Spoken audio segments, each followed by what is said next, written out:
وفادارترین کسی که در کنار شما میمانه و همسرت است. یعنی واقعا اگر همسر باشه، من لازم میدانم اینجا چند تا نکته را تذکر بدم در قالب این استاد عزیز و پیام برای مردهایی است. اگر خانم شما واقعا یک زن شایسته است، زن صالح است، زن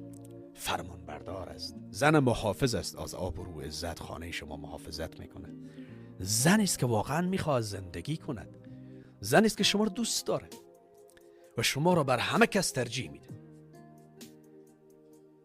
قدری او زن رو بدانید. اگر شما رو بر برادرش، بر خواهرش، بر کاکایش، بر مامایش، بر پدر و مادرش ترجیح میده، ناراحتی شما رو نمیخواه، حاضر دیگران ناراحت بشن ولیکن شما ناراحت نشی، حاضر دیگران قهر و جنگ بکنن اما تو ناراحت نشی، تو رو بر همه کس اولویت میده، دست ای زنه ببوسی و در هر شرایط در کنار شما ای زن قرار میگیره. اگر فقیر بودین در کنار شما است، مریض بودین در کنار شما است و توی هم که امروز دیگه حالا به یک ثروت و به یک شهرت و به یک امکانات رسیدی، نباید ناجوان مردانه باشی و بی وفا باشی. Biz Rabbim müptelayız işimde Allah dilimde